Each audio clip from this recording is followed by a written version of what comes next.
Ni mafunzo ya kuwapatia uelewa walimu wa taaluma shule mbalimbali za sekondari mkoani Njombe, ambapo yamefanywa na Chuo cha Elimu ya Biashara CBE Mbeya, na hapa wanatoa mafunzo ya namna ambavyo walimu wanapaswa kujiandaa kabla ya kustaafu na kujiwekea akiba kwa kufanya biashara zitakazokwamua kiuchumi wa kistaafu na fursa mbalimbali zilizopo mkoa wa Njombe, hasa kwa wao walimu. Dr. Beni Mwenda ni mkurugenzi wa Chuo cha Elimu ya Biashara Mbeya, anatueleza namna ambavyo mafunzo haya yamewasaidia.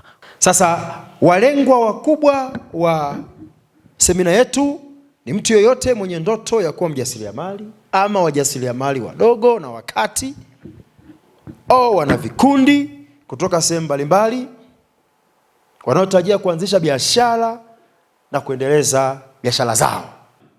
Umefungua duka, umefungua shamba. Je, ni kwa ajili ya kizazi chako cha sasa au unataka iwe ni taasisi, iwe ni endelevu? Kama unataka uwekezaji, tutaona pale unahitaji muda. Huwekezi kwa miaka 3 wala 5. Unahitaji muda mrefu. Tutaona capital unaipata mara moja, unaipata kidogo ya kudunduliza. Kwa inawezekana kama una duka, kama unafanya stationery, unafanya kitu kingine, unatafuta mtaji wa kuelezea kwenye wazo kuu. Sasa tunasema kwamba umuhimu wa kujiandaa mapema kwa ustaafu. Ukishajiandaa mapema, tunatarajia kwamba kwanza, moja, kutakupunguzia msongo wa mawazo ya kifedha. Kutakupunguzia msongo wa mawazo ya kifedha.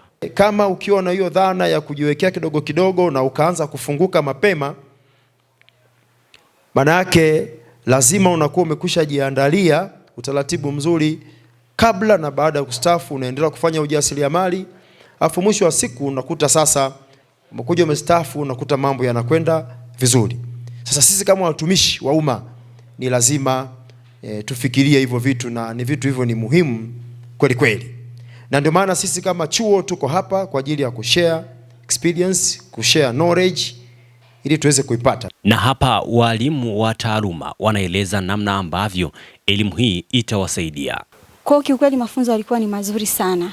Yalikuwa ni mazuri na tumetoka na vitu vingi.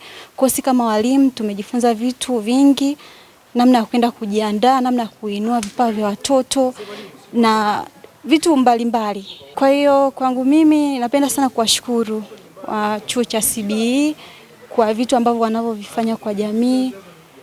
Naomba waendelee kufanya hivyo, waende katika mikoa mbalimbali, kwa sababu ni mikoa mingi wanahitaji kupata hii elimu ambayo sisi tumepata. Lakini namna gani naweza nikawatengeneza wanafunzi wakaibua vipaji, kuviona vipaji vya wanafunzi na kuviibua ili waje wanufaike baadaye na vipaji vyao. Mwisho nawapongeza CBE kwa kuandaa mafunzo haya na kuongeza ushiriki na ukaribu kwa wadau. Hii itasaidia sana ukiinua chuo, lakini na sisi kama wadau tunanufaika, watu watapata elimu kwa urahisi na kujua nini kinafanyika kwenye chuo cha CBE.